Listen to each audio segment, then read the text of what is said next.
Very good evening everyone and once again welcome to test coach by Yash Chand platform. मैं हूं शितांशु सौरभ, आपका reasoning mentor for this session and I welcome every candidate joining this session. I hope आप लोगों की CVT 2025 की तैयारी बिल्कुल जोरों शोरों पर होगी, ट्रैक पर होगी और हाईली मोटिवेटेड होकर आप अपनी तैयारी को आगे बढ़ा रहे होगे। डे बाय डे एग्जाम के दिन पास आ रहे हैं। हालांकि अभी तक एग्जाम की डेट्स नहीं रिलीज की गई हैं सीवीटी के द्वारा, एनटीए के द्वारा in fact, but the point is कि अगर डिले भी होगा तो आप अपने एग्जाम्स को 15th मई के आसपास कंडक्ट होता हुआ डेफिनेटली देखोगे। तो दिन बहुत ज़्यादा नहीं है, लेकिन अभी भी जो आखिरी के दिन हैं, 2 से 3 हफ्ते का वक्त है आपके पास, उसको मैक्सिमाइज करना है, उसको अपने प्रैक्टिस के थ्रू, कॉन्सेप्ट्स के थ्रू मैक्सिमाइज करने की कोशिश करिए। मॉक्स दीजिए, अधिक से अधिक मॉक्स को अटेम्प्ट करिए, खास करके जीटी यानी कि जनरल एप्टीट्यूड टेस्ट। उसमें आपके 3 सेक्शन होते हैं, that is quant, reasoning and general awareness. ये तीनों के तीनों सेक्शन आपके लिए नए हैं। आपने अपने स्कूल में क्लास 1 से लेकर 12 तक इन चीज़ों के बारे में डिस्कशन नहीं किया है, नहीं देखा है, तो बहुत सारे स्टूडेंट्स के लिए ये ओवरऑल सेगमेंट नया होता है। तो मैं हमेशा ये सजेस्ट करता हूँ कि जीटी का एटलीस्ट 1 मॉक आपको डेली देना है। अब बात आती है कि मॉक देंगे कहाँ से। मॉक देने के लिए सबसे पहले मैं आप लोगों को बता दूं, टेस्ट कोच बाय एस चांद एप्लीकेशन को डाउनलोड कर लेना। लिंक आपको डिस्क्रिप्शन में मिल जाएगा। वहां पर जाने के बाद आप किसी भी स्ट्रीम से सीवीटी का एग्जाम अटेम्प्ट करने जा रहे हो, चाहे वो ह्यूमैनिटीज लैंग्वेज एंड जीटी का कॉम्बिनेशन हो, या कॉमर्स लैंग्वेज एंड जीटी का कॉम्बिनेशन हो, या फिर साइंस के दोनों वेरिएशन हो, यानी कि science PCM language and GT या science PCB language and GT. आप किसी भी स्ट्रीम के थ्रू सीवीटी का एग्जामिनेशन देने जा रहे हो, आप कंप्लीट मॉक्स यहाँ से देख सकते हो, ले सकते हो, अटेम्प्ट करना शुरू कर दो। बहुत ही नॉमिनल चार्जेस हैं आपके मॉक्स के लिए। कंप्लीट मॉक आपको 299 रुपीज़ में ऑफर किया जा रहा है एस चांद प्लेटफॉर्म के द्वारा। एंड अगर आपको केवल जीटी का मॉक लेना है तो वो तो बिल्कुल ही नॉमिनल रेट है, दैट इज 99 रुपीज़। 50 मॉक्स आपको मिलेंगे। बचे हुए दिनों में अगर आप डेली 2 मॉक भी देते हो, that would be more than sufficient to make sure कि आपके 100% मार्क्स आएंगे जीटी में। बहुत बड़ा क्वेश्चन बैंक होगा, बहुत ही हाई क्वालिटी क्वेश्चंस होंगे, उसके बाहर का कुछ भी आपको देखने को नहीं मिलेगा। तो मेक इट अ हैबिट कि आप डेली एटलीस्ट 1 से 2 मॉक्स डेफिनेटली दो। एंड साथ ही साथ अपने दोस्तों के बीच में, अपने ग्रुप में भी शेयर करिए, those who are going to target CUET as well. ठीक है, आज हम अपने डिस्कशन को आगे बढ़ाएंगे। कल के सेशन में हम लोगों ने अल्फाबेटिकल एंड अल्फान्यूमेरिक सीरीज का पहला पार्ट किया था। मैंने आपको बताया था कि ये 2 टॉपिक बहुत ही इंपॉर्टेंट है। यहाँ से आप 2 से 3 क्वेश्चन, इनफैक्ट कभी कभी 4 क्वेश्चन भी एक्सपेक्ट कर सकते हो अपने सीवीटी एग्जामिनेशन में।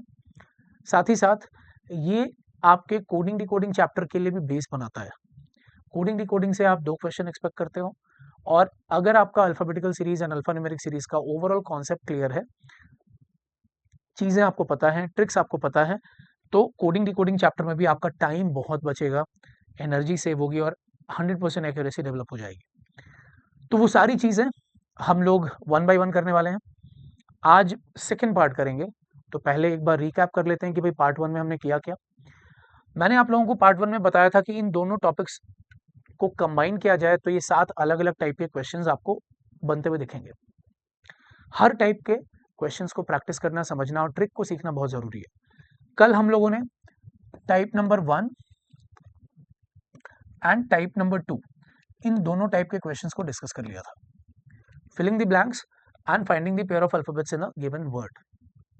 अगर आपने कल का सेशन नहीं देखा है तो आप चैनल पर जाइए, प्लेलिस्ट वाले सेक्शन को ओपन करिए, वहाँ पर रीजनिंग की एक सेपरेट प्लेलिस्ट आपको बनी हुई दिखेगी। सारे पुराने सेशंस आपको वेल ऑर्डर्ड फॉर्मेट में वहाँ पर देखने को मिल जाएंगे, जिससे आपको परेशान नहीं होना होगा। आप 1 बाय 1 चीज़ों को फॉलो कर सकते हो एक वेल ऑर्डर्ड मैनर में। आज हम लोग बाकी के टाइप्स को कवर करेंगे धीरे धीरे 1 बाय 1, और कोशिश करेंगे कि पूरा कंप्लीट कवरेज हम इन दोनों टॉपिक्स को दे दें। तो शुरू करूंगा मैं। आज शुरुआत होगी डिक्शनरी बेस्ड अरेंजमेंट प्रॉब्लम्स के साथ, लेकिन आगे बढ़ने से पहले एक क्विक रिमाइंडर उन 2 वेरी इंपॉर्टेंट चीज़ों को लेके जिनके बिना ये चैप्टर अधूरा है, और इन दोनों चीज़ों को आपको अपने दिमाग में, अपने सबकॉन्शियस माइंड में ज़रूर रखना होगा, क्योंकि इसके बिना आपकी स्पीड सफ़र करती है। ये दो चीजें क्या हैं? हर एक कैंडिडेट को forward series and backward series में हर एक लेटर की रैंक याद होनी चाहिए। यानी कि अगर मैं ए टू जेड यानी कि ए बी सी से एक्स वाई जेड तक सारे लेटर्स को लिखूं तो कौन से लेटर की क्या रैंक है, क्या पोजीशन है, ये आपको याद होनी चाहिए। मैंने कल आप लोगों को ट्रिक्स दी थी, मेथड बताए थे, पार्ट 1 में हमने सब कुछ कवर किया है, डिस्कस किया है, तो मिस मत करना। नहीं देखा है तो पार्ट 1 जाके देख लेना, प्लेलिस्ट को कवर करिए। एंड बैकवर्ड सीरीज का मतलब अगर मैं इन लेटर्स को कुछ यूं लिखूं यानी कि जेड से शुरू करते हुए ए पे फिनिश करूं, तो इस टाइप की सीरीज में भी हर एक लेटर की रैंक क्या है। यहाँ पर जेड की रैंक 1 आ जाएगी और ए की रैंक 26 होगी, ठीक है। और यहाँ पर ए की रैंक 1 होगी और जेड की रैंक 26 होगी। तो अगर इन दोनों तरीकों से लेटर्स को लिखा जाए तो किसी भी लेटर की क्या रैंक हो सकती है फॉरवर्ड सीरीज में और बैकवर्ड सीरीज में, वो आपको बाई हार्ट याद होना चाहिए, ठीक है। कैसे याद करेंगे? ट्रिक है, अवेलेबल है, पढ़ा चुका हूं मैं, जाके देख लेना। Now we are directly jumping on to our third type. आज हम लोग शुरू करेंगे थर्ड टाइप से, that is dictionary based arrangement problem. एक ओवरव्यू मैं आपको दे देता हूं। डिक्शनरी में जब भी आप वर्ड्स को अरेंज करते हो, लेटर को अरेंज करते हो, तो अल्फाबेटिकल ऑर्डर में अरेंज करते हो। इस चीज का आपको ध्यान में रखना है। जो लेटर अल्फाबेटिकल सीरीज में पहले आता है, उस लेटर से शुरू होने वाले वर्ड हम डिक्शनरी में पहले रखते हैं। अगर पहला लेटर सेम है तो हम दूसरे लेटर्स को कंपेयर करते हैं अल्फाबेटिकल ऑर्डर में और उसके अकॉर्डिंग हम डिक्शनरी में चीज़ों को अरेंज करते हैं। अब डिक्शनरी के कॉन्सेप्ट पर बहुत सारे वेरिएशंस आपको देखने को मिल सकते हैं, तो वो क्या वेरिएशंस हैं, सारा कुछ आज के सेशन में हम लोग कवर करेंगे। चलिए पहला क्वेश्चन मैं आपके सामने रखता हूँ। This is your first question. पहले क्वेश्चन की कंडीशन को पढ़ना बहुत जरूरी है, समझना बहुत जरूरी है, and then only we can implement. तो आपसे बोला गया, if the given words are arranged in the order as they would appear in the English dictionary order from left to right, हर एक चीज इंपॉर्टेंट है। as they would appear in the English dictionary order, यानी कि dictionary में अगर इन दिए गए words को मुझे अरेंज करना हो, और लेफ्ट से राइट, यानी कि लेफ्ट में वो वर्ड रखूंगा जो डिक्शनरी में पहले आएगा, राइट में वो वर्ड रखूंगा जो डिक्शनरी में अंत में आएगा। तो अगर मैं ऐसा करता हूं तो विच of the following will not, the position of which of the following will not change when compared to the given positions। ठीक है, अब जरा गौर करो, कोई भी वर्ड को अगर मैं डिक्शनरी में अरेंज करूंगा तो based on the first letter arrange करूंगा। भाई उस वर्ड का जो पहला लेटर होगा, अगर वो अल्फाबेटिकली पहले आएगा तो वो वर्ड डिक्शनरी में पहले आएगा। तो इसका मतलब मेरा पूरा का पूरा ध्यान फर्स्ट लेटर पर है, ठीक है। तो अगर मेरा पूरा ध्यान फर्स्ट लेटर पर है तो चलो फर्स्ट लेटर के बेसिस पे अरेंजमेंट करते हैं। तो पहला वर्ड आ जाएगा बैट, क्योंकि बी को मैं देख रहा हूँ, बी पहला लेटर आएगा alphabetically out of all the first letters. उसके बाद फॉक्स की बारी आएगी, यहाँ पर आपको फॉक्स मिलेगा, बी के बाद एफ से शुरू होने वाला वर्ड। देन जग की बारी आएगी, एफ के बाद जे से शुरू होने वाला वर्ड। देन मिक्स की बारी आएगी और देन सेट की बारी आएगी। तो आपसे क्या पूछा गया, the position of which of the following will not change. कितने ऐसे वर्ड हैं जिनकी पोजीशन नहीं बदलेगी, या कौन कौन से ऐसे वर्ड हैं जिनकी पोजीशन नहीं बदलेगी। तो जो ओरिजिनल पोजीशन थी वही होने वाली है। तो कौन कौन से ऐसे वर्ड हैं जिनकी पोजीशन नहीं बदली है? एक तो मिक्स अपनी जगह पर ही है और साथ ही साथ सेट भी अपनी जगह पर है, यानी कि the answer will be option number D, both mix and set. Simple straight forward conditions हैं, बस उन कंडीशन को समझ के इंप्लीमेंट करना जरूरी है। नेक्स्ट क्वेश्चन, चलिए अब जल्दी से इस क्वेश्चन को पढ़ते हैं और अटेम्प्ट करने की कोशिश करते हैं। यहां पर भी आपको 5 अलग अलग वर्ड दिए गए। If the given words are arranged in the order as they would appear in the dictionary from left to right. ये बहुत जरूरी है कि आप किस ऑर्डर में चीजों को रखना चाहते हो, लेफ्ट टू राइट और डिक्शनरी में जैसे वो दिखाई देंगे वैसे। Which one of the following is third from the left hand. अब इन सारे वर्ड्स को अगर मैं अरेंज कर दूं तो अरेंज करने के बाद लेफ्ट हैंड से तीसरा वर्ड कौन सा होगा? चलो अब जरा अरेंज करता हूं। मुझे इतना तो जरूर पता है कि जब भी मैं वर्ड्स को अरेंज करता हूं डिक्शनरी ऑर्डर में तो मैं उनके पहले लेटर को ही देखता हूं। जिस वर्ड का पहला लेटर अल्फाबेटिकली पहले आएगा उस वर्ड को मैं डिक्शनरी में पहले रखूंगा। तो पूरे वर्ड पर फोकस मत करो, केवल पहले लेटर पर फोकस करो। इससे आपका काम आसान होगा, एनर्जी बचेगी, टाइम बचेगा। तो मैं केवल और केवल पहले लेटर्स को कंपेयर कर लेता हूं। मैं पूरे वर्ड को तो देखूंगा भी नहीं, क्योंकि जब भी आप वर्ड को डिक्शनरी में अरेंज करते हो आप फर्स्ट लेटर को देख के ही अरेंज करते हो अल्फाबेटिकली। तो अगर मैं इनको अरेंज करूंगा तो मुझे मालूम है कि सबसे पहले जे से शुरू होने वाला वर्ड आएगा, फिर उसके बाद पी से शुरू होने वाला वर्ड आएगा, उसके बाद क्यू से शुरू होने वाला वर्ड आएगा, देन आर से शुरू होने वाला वर्ड आएगा, देन यू से शुरू होने वाला वर्ड आएगा। मैंने पूरा वर्ड नहीं लिखा, टाइम मैंने बचाया, एनर्जी बचाई मैंने, केवल फर्स्ट लेटर को देख के अरेंज कर लिया। अब आपसे पूछा गया which of the following is third from the left. Third from the left ये वो वर्ड होगा जो कि क्यू से शुरू होगा, लेफ्ट हैंड से ये तीसरा वर्ड है, तो the answer would be Q D G, option number C. Clear? तो डिक्शनरी में जैसे चीजों को अरेंज करते हो वैसे ही यहां पर कंडीशन को फॉलो करना है। नेक्स्ट,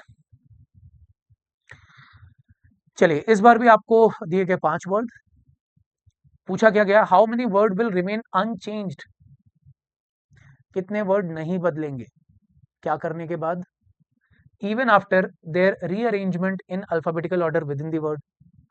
यानी कि वर्ड के अंदर जो भी लेटर्स हैं उन लेटर्स को अगर मैं अल्फाबेटिकली अरेंज कर दूं, वर्ड के अंदर ही अल्फाबेटिकली अरेंज करना है, वर्ड के अंदर ही उन लेटर्स को अल्फाबेटिकली अरेंज करना है, ठीक है। तो अगर मैं PUN की बात करता हूं, देखो तो PUN वर्ड में अगर मैं लेटर को अल्फाबेटिकली अरेंज करूं, अल्फाबेटिकल ऑर्डर में, तो पहले N आएगा, N के बाद P आएगा, फिर U आएगा। सैड की अगर मैं बात करूं तो सैड में अल्फाबेटिकली इन लेटर्स को अरेंज करना है विद इन दी वर्ड, तो पहले A आएगा, देन D आएगा, देन S आएगा। अगर मैं क्राई की बात करूं तो क्राई में जो ऑर्डर होगा लेटर्स का अल्फाबेटिकली भी सेम रहने वाला है, देखो पहले C आएगा, फिर R, देन Y। FOE अगर मैं फो की बात करूं और इन तीनों लेटर को अल्फाबेटिकली अरेंज करना है तो पहले E आएगा, देन F आएगा, देन O आएगा। एंड देन स्टाई की अगर आप बात करते हो तो इन तीनों लेटर को अल्फाबेटिकली अरेंज करने का मतलब है पहले S, then T, then Y। तो आपसे अभी पूछा क्या गया कि कितने वर्ड नहीं बदले, कितने वर्ड ऐसे थे जो कि सेम टू सेम थे, how many words will remain unchanged, नहीं बदले। तो ये 2 वर्ड ऐसे थे जो कि नहीं बदले, तो मेरा आंसर आएगा option number C. I hope कि ये बात समझ में आ रही है। देखो चैलेंज क्या होता है इस तरह के क्वेश्चंस में कि क्या आप क्वेश्चन की डिमांड को समझ पाए या नहीं। अगर आपको यही नहीं समझ में आया कि क्वेश्चन आपसे डिमांड क्या कर रहा है तो टाइम भी किल होगा, एनर्जी भी वेस्ट होगी, नंबर भी जाएंगे। तो हर टाइप के प्रॉब्लम्स को प्रैक्टिस करना बहुत जरूरी है। This is one very important type, जब आप वर्ड के अंदर गिवन लेटर्स को अल्फाबेटिकली या डिक्शनरी वाइज अरेंज कर रहे हो विद इन दी वर्ड, ठीक है।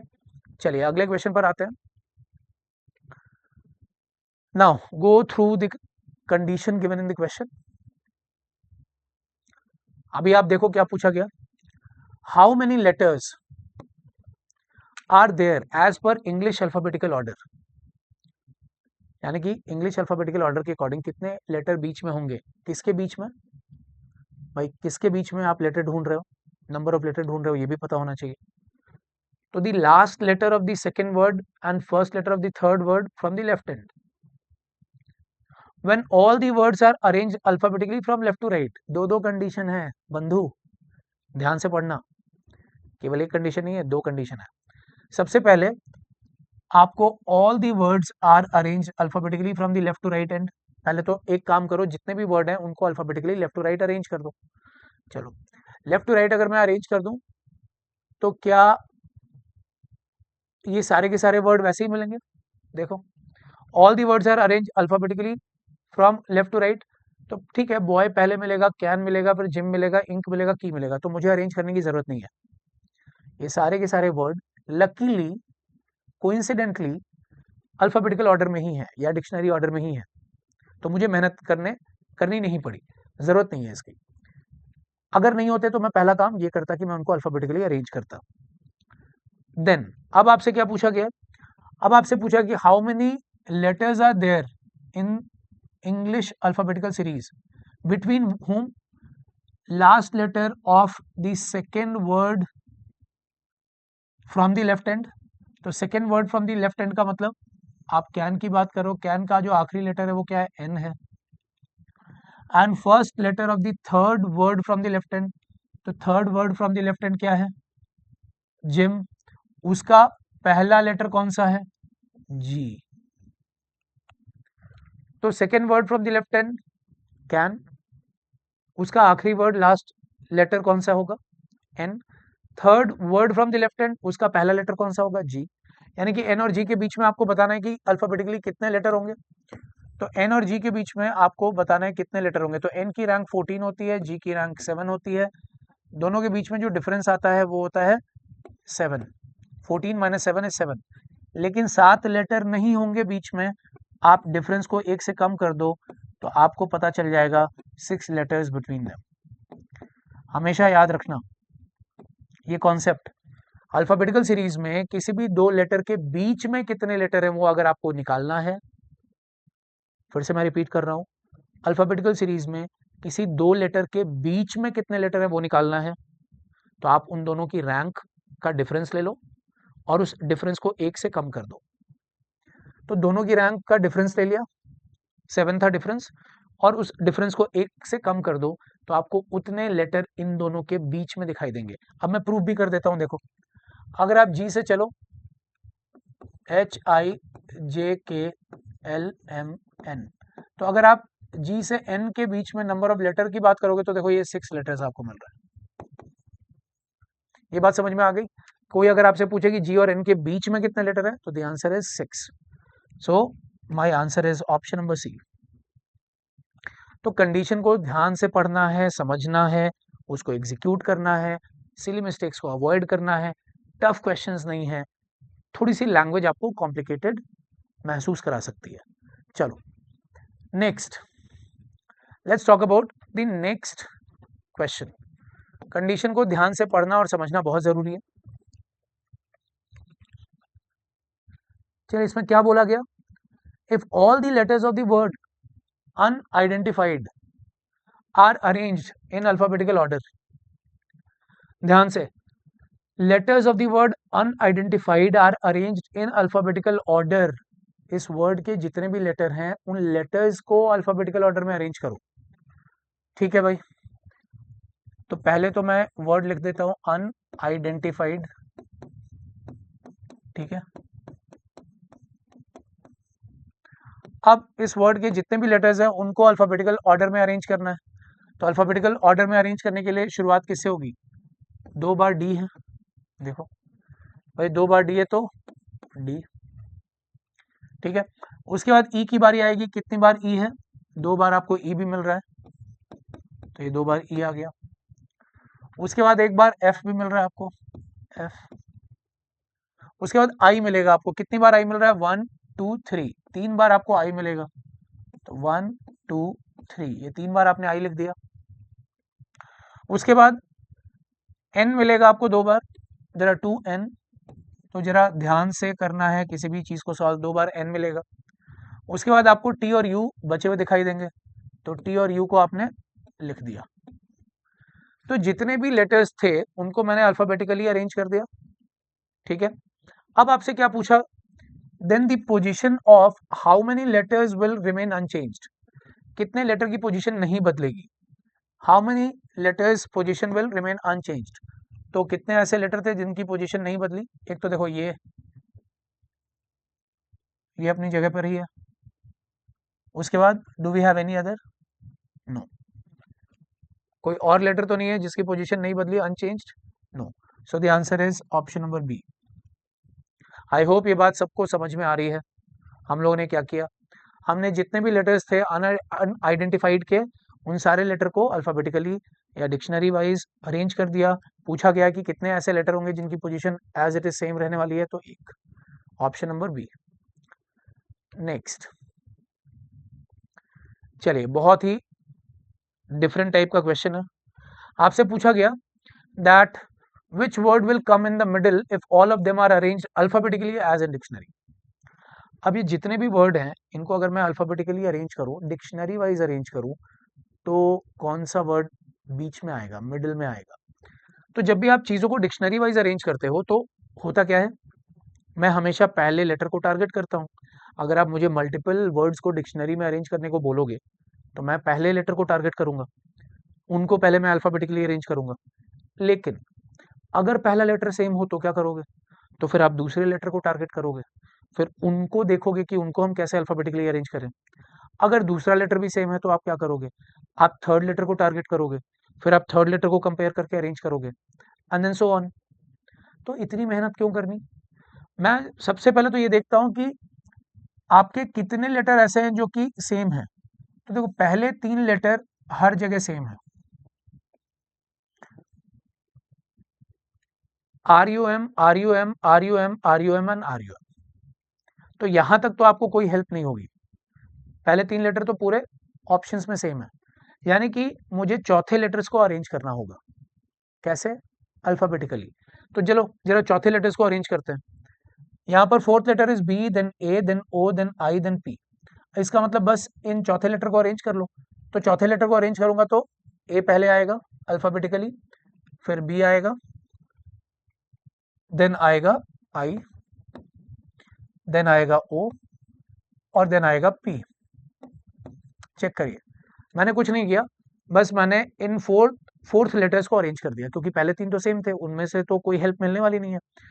तो अब चौथे लेटर को अगर आप अल्फाबेटिकली अरेंज करोगे, डिक्शनरी वाइज अरेंज करोगे, तो आपकी ये सिचुएशन है। इससे आपको पता चल जाएगा कि which word comes in the middle. ये आपका मिडिल वर्ड है। अच्छा, मिडिल वर्ड ये वो वर्ड है जिसका चौथा लेटर आई है। तो कौन सा ऐसा वर्ड है जिसका चौथा लेटर आई है? Option number D, simple. तो जहां तक लेटर सेम थे उनको तो छोड़ दिया, उससे कोई हेल्प नहीं मिल पाएगी, तो मैं उसके आगे से डिस्कस करना शुरू करूंगा, दिमाग लगाना शुरू करूंगा। That's the idea. क्लियर है ये? No doubt? ये बात सबको समझ में आ रही है ना?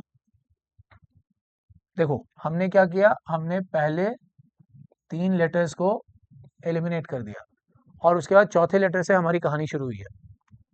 No doubt? चलिए नेक्स्ट। अब आपसे बोला गया कि भाई एक वर्ड दिया हुआ है equanimity. If in this given word all the letters are arranged in alphabetical order from left right to left hand. अब जरा ध्यान से सुनना, alphabetical order from right to left hand. क्या बोला गया? आप अल्फाबेटिकल ऑर्डर में तो अरेंज करोगे, लेकिन वो राइट से लेफ्ट होना चाहिए। Then position of how many alphabets will remain unchanged. तो पहले तो आप इस वर्ड को ही देख लो,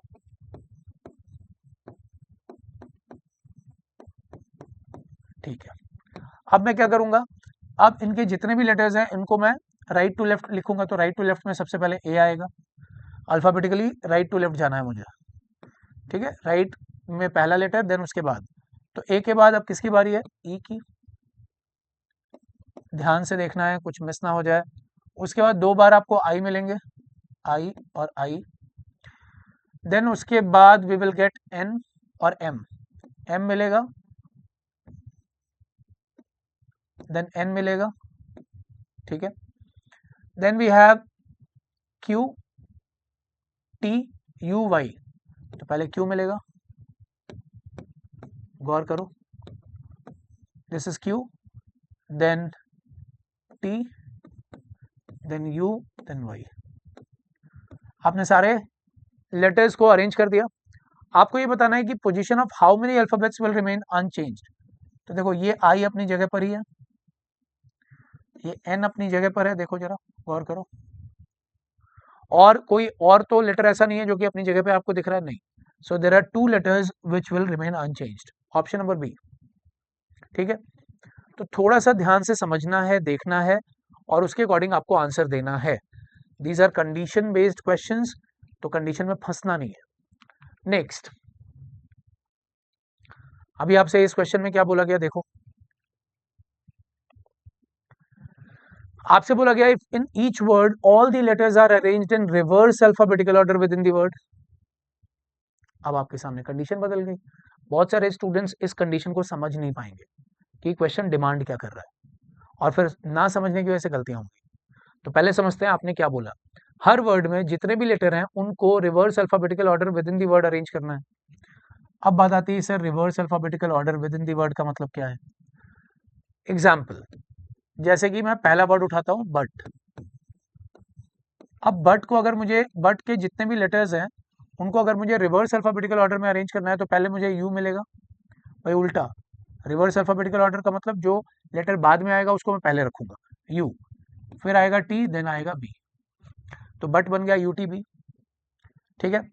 अच्छा, एटीपी अगर मैं इसको रिवर्स अल्फाबेटिकल ऑर्डर में रखूं तो पहले मुझे मिलेगा T, then P, then A, then के एन एम। के एन एम को अगर आप रिवर्स अल्फाबेटिकल ऑर्डर में रखोगे तो आपको मिलेगा एन एम के, ये रिवर्स अल्फाबेटिकल ऑर्डर है। गॉट, गॉट को अगर मैं रिवर्स अल्फाबेटिकल ऑर्डर में रखूंगा तो टी ओ जी, क्लियर। और एल एस टी की अगर आप बात करोगे, उसको रिवर्स अल्फाबेटिकल ऑर्डर में रखना है तो टी एस एल। अब ये तो मैंने आपको समझा दिया कि भाई विद इन दी वर्ड अगर लेटर को रिवर्स अल्फाबेटिकल ऑर्डर में रखना हो तो उसका मतलब क्या होता है। This is what we call reverse alphabetical order.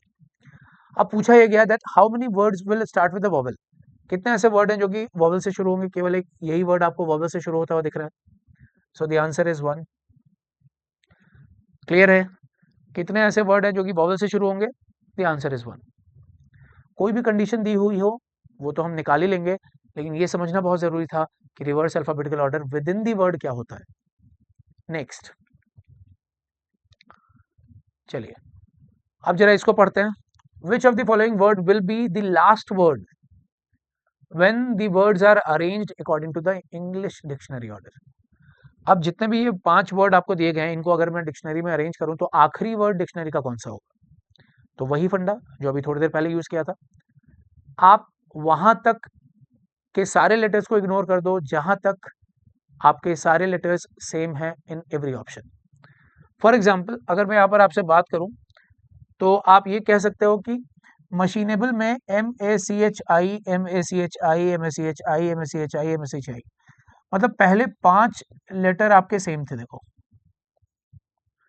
Her option में पहले 5 लेटर तो वही है ना, MACHI, तो वो तो आपकी हेल्प करेंगे नहीं, क्योंकि यहां तक तो कोई फायदा नहीं है, सब कुछ सेम है।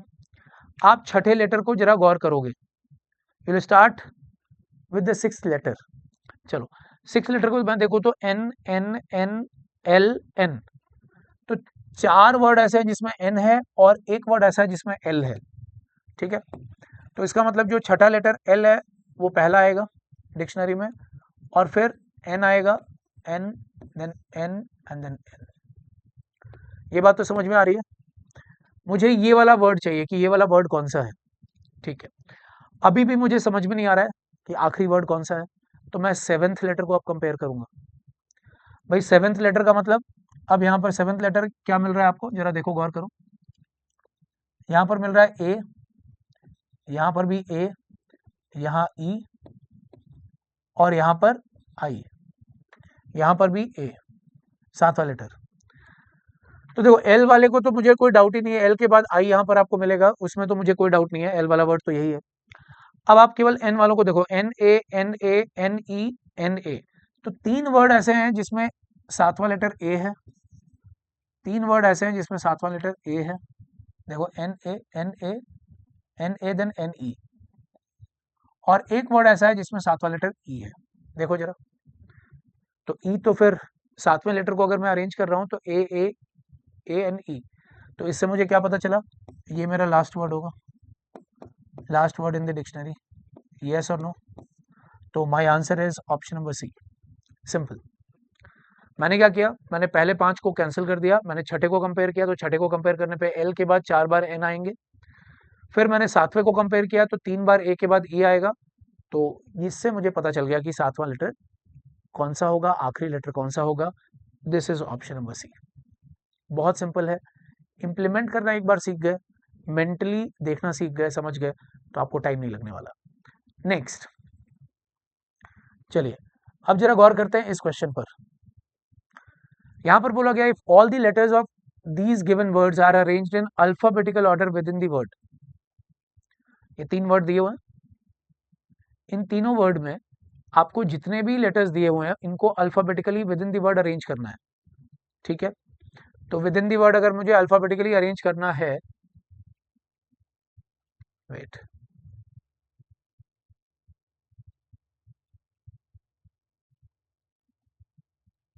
ठीक है, तो विद इन दी वर्ड अगर मुझे अल्फाबेटिकली अरेंज करना है तो जरा मैं इनको अल्फाबेटिकली अरेंज करता हूं। देखो MBEKTYD, तो पहले मुझे बी दिखेगा, फिर डी दिखेगा, देन ई दिखेगा, बी, देन डी, देन ई, उसके बाद KMTY, KMTY, ठीक है।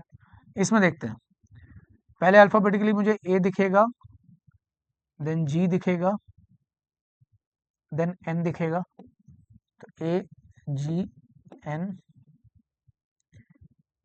फिर PQSU, PQSU, और इसमें क्या दिखेगा अगर मैं अल्फाबेटिकली अरेंज करूंगा तो पहले C दिखेगा, HJ, तो CHJ, उसके बाद आपको क्या दिखने वाला है, ORX, ORX। अब आपसे पूछा क्या है कि जब जितने भी लेटर्स हैं उनको अगर मैं alphabetical order within the word arrange कर दूं तो how many words third and fifth letter remain in the same position. अब बताओ कितने ऐसे वर्ड होंगे जिसमें third and six letter same position पर है। तो देखो थर्ड लेटर तो सेम पोजीशन पर है, यहां पर भी थर्ड लेटर ई है, यहां पर भी थर्ड लेटर ई है, और पांचवा लेटर यानी कि पांचवा लेटर यहाँ पर टी है, लेकिन पांचवा लेटर यहाँ पर एम है। तो थर्ड तो सेम पे था लेकिन पांचवा गड़बड़ हो गया, तो ये तो मेरा आंसर नहीं होगा। अच्छा, यहाँ पर थर्ड लेटर एन है, यहाँ पर भी एन है, पांचवा लेटर क्यू है, यहाँ पर भी क्यू है, तो ये मेरे मतलब का वर्ड है। थर्ड एंड फिफ्थ लेटर दोनों के सेम है। यहाँ पर थर्ड लेटर जे, यहाँ पर थर्ड लेटर जे, यहाँ पर पांचवा लेटर एच, बट यहाँ पर पांचवा लेटर आर, तो ये मेरे काम का वर्ड नहीं है। तो केवल एक यानी कि सेकंड, तो only second, option number D, ठीक है। The correct answer here is option number D. तो देखो कंडीशन पढ़ना, समझना, कंडीशन को सही तरीके से एग्जीक्यूट करना, चेक करना बहुत जरूरी है, ठीक है। तो चीजों को कॉम्प्लिकेट करने की कोशिश की जाती है, अगर आपने प्रैक्टिस की हुई है, आपको पता है तरीका, then you will not lose marks, ठीक है। चलो नेक्स्ट, अब हम लोग करने वाले हैं the next type which is formation of meaningful words. ये भी सीयूईटी का एक फेवरेट टाइप ऑफ क्वेश्चन होता है। यहाँ पर आपको कुछ लेटर्स दे दिए जाते हैं, कुछ लेटर्स डायरेक्टली दे सकते हैं वो, या कुछ लेटर आपको वर्ड से निकालने पड़ते हैं। कोई एक वर्ड दे दिया जाएगा, उस वर्ड के कुछ सेलेक्टिव लेटर्स को आपको पिक करना है और उन लेटर्स के थ्रू मीनिंगफुल वर्ड बनाने। अब इस टाइप के जितने भी क्वेश्चंस होते हैं उसमें वो ये आपकी बेसिक वोकैबुलरी को चेक करते हैं। आप ये मत सोचना या ये मत समझना कि इसके लिए आपकी इंग्लिश बहुत स्ट्रांग होनी चाहिए, लैंग्वेज पे फुल ऑन कमांड होनी चाहिए, नहीं। Basic day to day life की इंग्लिश वो आपसे एक्सपेक्ट करते हैं, नॉलेज ऑफ वर्ड्स आपसे एक्सपेक्ट करते हैं कि अगर मैं आपको कोई भी रैंडम 3 लेटर दे दूं या 4 लेटर दे दूं तो क्या आप उन 4 या 3 लेटर से मीनिंगफुल वर्ड बना पाओगे या नहीं बना पाओगे। That is the whole idea and the motive behind these type of problems. अब बात आती है कि सर जब मीनिंगफुल वर्ड बनाएंगे तो कुछ तो रूल रेगुलेशंस होंगे, रैंडमली तो हम नहीं बनाएंगे। तो पहले तो हम समझ लेते हैं कि rules and regulation by default क्या फॉलो किए जाते हैं। बाय डिफॉल्ट का मतलब अगर वो चीजें क्वेश्चन में मेंशन ना की गई हों तब भी आपको उसको फॉलो करना है। तो वो रूल एंड रेगुलेशन क्या है मीनिंगफुल वर्ड बनाने के पीछे? रूल्स टू बी फॉलोड, पहला, जितने भी लेटर्स मैं आपको दूंगा वर्ड बनाने के लिए उन सारे लेटर को यूज करना है विदाउट रिपीटिंग। अगर मैंने आपको दिए 3 लेटर RTA तो आप किसी भी लेटर को 2 बार यूज कर नहीं सकते अपने वर्ड में, ठीक है। अगर आपको मन कर रहा है कि नहीं सर मैं एक मीनिंगफुल वर्ड ऐसा बनाऊं जिसमें मैंने R को 2 बार यूज कर लिया या T को 2 बार यूज कर लिया अपने मन से, नॉट अलाउड। मैंने जितने लेटर आपको दिए हैं उतने लेटर को यूज करना है विदाउट रिपीटिंग। हाँ, अगर मैं अपनी पॉकेट से देता हूं आपको A 2 बार, अगर क्वेश्चन ने खुद ही आपको A 2 बार दिया हुआ है तो फिर तो आपको A को 2 बार यूज करना पड़ेगा। हाँ, लेकिन इन दैट केस अब आप A को 3 बार यूज नहीं कर सकते, आप 2 बार यूज करोगे केवल, ठीक है। तो कोई भी गिवन लेटर जितनी बार दिया गया है उतनी बार यूज करना है, रिपीटिशन लेटर का अलाउड नहीं होता बाय डिफॉल्ट। नेक्स्ट, किसी भी लेटर को हम छोड़ेंगे भी नहीं। इसका मतलब है कि अगर मैं आपके सामने MCAE ये 4 लेटर आपको देता हूं तो आप यहां पर किसी भी लेटर को वर्ड बनाने के दौरान छोड़ोगे नहीं। मान लो आपने C को छोड़ दिया और इन तीनों से वर्ड बना दिया, नॉट अलाउड। आपका मन कर रहा है नहीं, आपने A को छोड़ दिया और आपने M, C और E से वर्ड बना दिया, नॉट अलाउड। किसी भी लेटर को आपको 2 बार यूज नहीं करना है, तो एट द सेम टाइम किसी भी लेटर को आपको छोड़ना भी नहीं है। आप किसी भी लेटर को लीव नहीं कर सकते, सारे लेटर आने चाहिए। तो ये बाय डिफॉल्ट रूल है, ठीक है। अब नेक्स्ट, किसी भी पर्सन का नाम यानी कि व्यक्ति का नाम और किसी भी प्लेस का नाम हम उसको मीनिंगफुल नहीं मानते। अगर आप गिवन लेटर्स के थ्रू कोई ऐसा वर्ड बनाते हो जिस वर्ड को हम एक पर्सन के नाम के साथ एसोसिएट कर पाते, उसका मीनिंग भले हो, आप मुझे चैलेंज करने आ जाओ, आर्ग्यूमेंट देने आ जाओ, सर इस नाम का कुछ ना कुछ तो मतलब होता ही है, but still we will not consider that as a meaningful word. और साथ ही साथ किसी प्लेस के नाम को भी हम मीनिंगफुल नहीं मानेंगे। तो गिवन लेटर्स के हेल्प से, अगर आपने मान लो आपको मैंने 3 लेटर दे दिए RUI, और आपने बोल दिया कि सर ये तो बन रहा है Uri, Uri is a place in Kashmir जहाँ पर टेररिस्ट अटैक हुआ था, आपको मालूम ही है। तो क्या उरी को हम मीनिंगफुल वर्ड के तौर पे काउंट करेंगे? नहीं, बिल्कुल नहीं, नहीं कर सकते, क्योंकि ये प्लेस का नाम है, ठीक है। तो पर्सन का नाम और प्लेस के नाम को हम मीनिंगफुल वर्ड के तौर पर काउंट नहीं कर सकते। अच्छा, अभी एक और रूल है दैट शॉर्ट फॉर्म्स या abbreviated forms they are not meaningful. इसका मतलब क्या है कि अगर जो गिवन लेटर्स है उसको यूज करके आप एक ऐसा वर्ड बनाते हो एटसेट्रा ETC, और आप मुझे आर्ग्यूमेंट करने चले आते हो कि सर ये तो हम अपने डे टू डे लाइफ में यूज करते हैं ETC, no, but that will not be counted as a meaningful word. यानी कि शॉर्ट फॉर्म्स जो हम इंग्लिश लैंग्वेज में शॉर्ट फॉर्म्स यूज करते हैं अपनी डे टू डे लाइफ में, क्या हम उसको भी मीनिंगफुल मानेंगे? बिल्कुल नहीं, you cannot consider them meaningful. Then comes the next rule which is prefixes and suffixes are not meaningful.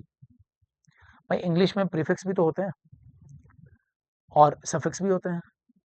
Prefix के तौर पर अगर मैं आपसे बोलूं, देखो बाई लैटरल, तो लैटरल एक वर्ड है और उसमें अगर मैं bi as a prefix use कर लूं तो एक नया वर्ड बन जाता है। तो अब मेरा कहना ये है कि अगर कोई मुझे बोले कि सर ये भी तो एक वर्ड है, बाई, बाई वर्ड है होता है, तो मैं वहां पर काउंटर बोलूंगा, काउंटर दूंगा that bi is basically word as a prefix in English language. अगर आपने बोला OGY, OGY एक इंग्लिश का सफिक्स है जो किसी भी रूट वर्ड के बाद में ऐड होके एक नए वर्ड को क्रिएट करता है, तो क्या OGY को मैं मीनिंगफुल वर्ड के तौर पे काउंट करूंगा? नहीं। I am talking about OGY only, I am talking about by only. मैं बाईलैटरल एज अ वर्ड की बात नहीं कर रहा हूँ। बाईलैटरल एज अ वर्ड तो मीनिंगफुल होगा ही होगा, लेकिन मैं आपको बस ये बता रहा हूँ bi as a word individually count नहीं होगा। जैसे कि अगर आपने मोनो, मोनो इंग्लिश में एक प्रीफिक्स के तौर पे यूज होता है, मोनो, ठीक है, मोनोलॉग, मोनोटोन, तो मोनो इंडिविजुअली आप एक इंग्लिश का मीनिंगफुल वर्ड के तौर पर काउंट नहीं कर सकते, ठीक है। तो किसी इंग्लिश के प्रीफिक्स को या इंग्लिश के किसी सफिक्स को आप मीनिंगफुल वर्ड के तौर पर काउंट नहीं करोगे, ठीक है। हाँ, अगर वो रूट वर्ड के साथ लग जाएं, ऐड हो जाएं, फिर वो वर्ड आप बना पाते हो तो दैट्स अ डिफरेंट थिंग, वहां पर तो हम उसको काउंट करेंगे, लेकिन इंडिपेंडेंटली इन प्रीफिक्सेस को और सफिक्सेस को हम मीनिंगफुल वर्ड के तौर पर काउंट नहीं करते। Now the next rule says that किसी भी वर्ड का प्लूरल फॉर्मेट, यानी कि अगर आपने मुझे गिवन लेटर्स की हेल्प से गोज ये वर्ड बनाकर दे दिया तो मैं उसको काउंट करूंगा, ठीक है। Goes is the plural form of go, ठीक है। Second and third form of the word, अगर आपने बोला वेंट, सर मैंने second form of the verb बना दिया, ठीक है, कोई बात नहीं। तो सेकेंड फॉर्म थर्ड फॉर्म को हम अलाउ करते हैं, प्लूरल्स को हम as a meaningful word allowed करते हैं। अगर आपने बोला बॉयज, बॉय के साथ आपने एस लगा लिया, तो क्या बॉयज एक मीनिंगफुल वर्ड के तौर पे काउंट किया जाएगा? बिल्कुल किया जाएगा। तो plurals are okay, second form of the verb, third form of the verb are okay, but prefixes and suffixes individually they are not okay. Person का नाम, प्लेस का नाम, दे आर नॉट ओके, ठीक है। चलिए, तो अब हम शुरू करते हैं अपने क्वेश्चंस को, उसको इंप्लीमेंट करेंगे बेटर वे में, तब आपको और अच्छी तरीके से समझ में आएगा। चलिए अब देखते हैं कि कितने लोगों की बेसिक वोकैबुलरी स्ट्रांग है। पूछा गया है कि how many words can be form from the first, sixth, eighth and ninth letter of the word emancipate. तो फर्स्ट सिक्स्थ, चलो जरा फर्स्ट लेटर पिक करते हैं। पहला लेटर ई है, छठा लेटर कौन सा है? सी। आठवां लेटर कौन सा है? पी। और नौवां लेटर कौन सा है? ए। तो आपने first six eighth and ninth letter यहां से उठा लिया। अब इन चारों लेटर की हेल्प से अगर मैं आपसे बोलूं कि चलो जरा मीनिंगफुल वर्ड बनाओ, ठीक है, by using each letter once in the word, ये आपसे क्लियरली बोला भी जा रहा है। और अगर नहीं भी बोला जाता तो मैं हर एक लेटर को एक बार यूज करता और किसी को रिपीट नहीं करता, किसी को छोड़ता भी नहीं। तो अब मुझे अगर इन चार लेटर से वर्ड बनाने हो तो क्या मुझे केप दिख रहा है और क्या मुझे पेस दिख रहा है? बहुत सारे लोग कहेंगे सर केप क्या होता है? केप होता है लैंड का वो एरिया जो कि पानी में बहुत अंदर तक जाता है, ठीक है। लैंड का वो एरिया, जैसे इंडिया का वो पार्ट जो कि बहुत अंदर तक पानी में जाएगा, अफ्रीका का वो पार्ट जो कि लैंड का वो हिस्सा जो कि पानी में बहुत अंदर तक जाता है, that is what we call cape, ठीक है। आपने साउथ अफ्रीका में हिस्ट्री में पढ़ा भी होगा केप ऑफ गुड होप, है ना, केप ऑफ गुड होप, जहां पर कोलंबस पहुंचे हुए थे, ठीक है। तो वो चीजें आपको यहाँ पर ध्यान से देखनी है, समझनी है। तो अब हम लोग चलते हैं जरा नेक्स्ट वर्ड पर, और बाकी पेज तो आपको पता ही है। तो कुल मिलाकर कितने वर्ड आपको बनते हुए दिख रहे हैं? That is option number B, 2। चलिए next, basic vocabulary is required. बहुत ज्यादा आपको हाई लेवल वर्ड्स की नॉलेज नहीं होनी चाहिए, बट बेसिक्स। पूछा गया if it is possible to make only one meaningful word with the second third sixth and eighth letter of the word basement. तो पहले तो हम लेटर्स निकाल लेते हैं। सेकेंड लेटर का मतलब ए, थर्ड लेटर का मतलब एस, छठे लेटर का मतलब है ई, और आठवें लेटर का मतलब है टी, ठीक है। आपसे बोला गया कि अगर केवल एक वर्ड बन सकता है तो आप उसका थर्ड लेटर बता दो। If only one meaningful word can be made then which of the following will be third letter of the word, ठीक है। अगर आप केवल एक बना पाओगे तो आप उस वर्ड का तीसरा लेटर बता देना, ठीक है। If two words can be made तो आपका आंसर एक्स होना चाहिए। अगर आप दो वर्ड बना पाते हो तो आप एक्स मार्क करोगे। And if more than two words can be made then Y is the answer. तो चलो जरा देखते हैं कितने वर्ड बनेंगे इसके। हाँ जी, एक तो मुझे ईट्स दिख रहा है, ठीक है। और क्या दिख रहा है मुझे? सीट,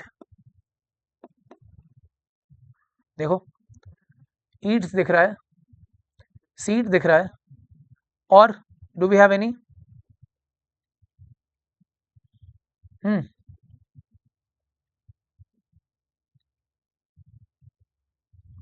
ईट्स हो गया, सीट हो गया, और कुछ है? टीज दिख रहा है, ठीक है। तो क्लियरली आपको दो से ज्यादा वर्ड बनते हुए दिखाई दे रहे हैं, मोर देन टू वर्ड्स। जैसे ही आपके दो से ज्यादा वर्ड बन जाएंगे आपको वाई आंसर देना है। Is that clear? No doubt. तो उसके बाद मेहनत नहीं करनी है, you don't have to work hard.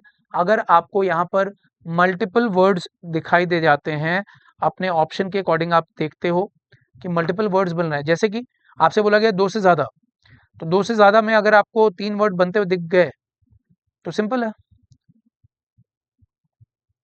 Y के साथ चले जाओ, ठीक है।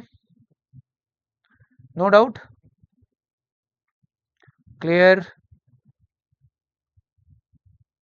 चलिए नेक्स्ट, अगले क्वेश्चन पर आते हैं। आपसे बोला गया which of the following jumbled word is not an animal. पहला काम, ये जितने भी ऑप्शन दिए हुए हैं इन ऑप्शन को जम्बल्ड फॉर्मेट से ओरिजिनल वर्ड के फॉर्मेट में कन्वर्ट करना पड़ेगा। ये सारे जम्बल्ड लेटर्स हैं, इनको पहले तो वर्ड में कन्वर्ट करो और फिर देखो कि इनमें से कौन सा एनिमल नहीं है, यानी कि केवल एक एनिमल नहीं है, बाकी सारे तो एनिमल होंगे। चलो देखते हैं। हाँ, यहां पर क्या होगा? एप, ठीक है, एप। यहां पर क्या मिलेगा आपको? हॉर्स, यहाँ पर क्या मिल रहा है बताना जरा, टेल मी। चलिए जल्दी से बताइए, what about this and this is,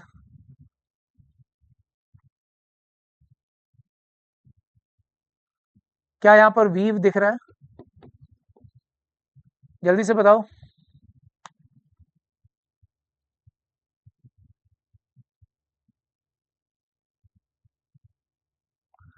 we quick, weave या वाइव?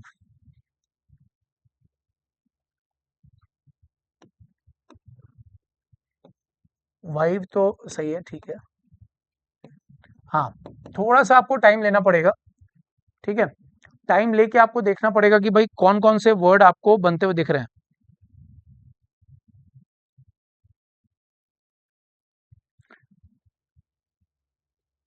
यहां पर अगर मैं देखूं RABO, तो क्या ये बोर? ठीक है, बोर बनता हुआ दिख रहा है। And what about this?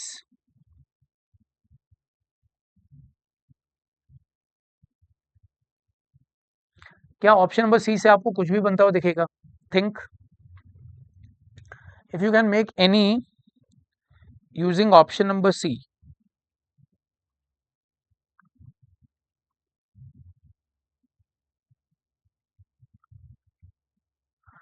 Hmm, EHEHTCA, क्या एलिफेंट तो नहीं बनेगा? चीता बन रहा है क्या? ठीक है, चीता बन रहा है, डबल ई, ठीक है। हाँ, अब बताओ, विच of the following is not an animal? तो मेरा आंसर होगा ऑप्शन नंबर ई। बाकी सारे के सारे तो एनिमल है ना। देखो, ape is an animal, horse is an animal, चीता एनिमल है, बोर एनिमल है। This is not an animal, this is odd one out. आपसे पूछा गया which of the following is not an animal, तो this is not an animal. I hope चीजें clear हैं, ठीक है। टाइम लग सकता है कभी कभी कुछ क्वेश्चंस में, जैसे कि इसमें भी लगा, क्योंकि आपको दो लेवल पर काम करना था। आपको जम्बल्ड लेटर्स को कन्वर्ट करना था मीनिंगफुल वर्ड में, एंड देन उसमें से ऑड वन आउट निकालना था, ठीक है। नेक्स्ट, चलिए देखिए जल्दी से। यहां पर बोला गया select the combination of numbers so that the letters arranged accordingly will form a meaningful word. यानी कि हर एक लेटर के लिए एक नंबर असाइन कर दिया गया। इस टेबल को देखना है और फिर ऑप्शंस को देखना है, किस ऑर्डर में दिए गए नंबर्स आपको मीनिंगफुल वर्ड बनाकर देंगे। तो यहां पर आपको ऑप्शन चेक करना पड़ेगा, we don't have any choice. अब मैं इन सारे लेटर से मीनिंगफुल वर्ड बनाने बैठूंगा तो नहीं, बहुत सारे बन सकते हैं। मुझे बस ऑप्शंस में दिए गए ऑर्डर को फॉलो करना है, देखना है कि क्या कोई पर्टिकुलर ऑप्शन आपको एक मीनिंगफुल वर्ड बनाकर दे रहा है या नहीं। चलो जरा देखते हैं। 437, तो 4 का मतलब ONU।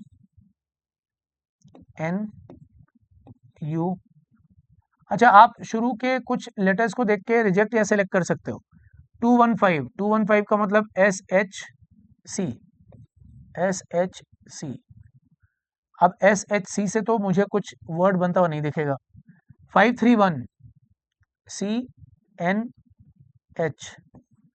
CNH। अच्छा, अभी डी देखते हैं जरा। 572, तो CUS। अच्छा, CUS इससे आगे बन सकता है क्या, जरा देखें। 1643, 1 यानी कि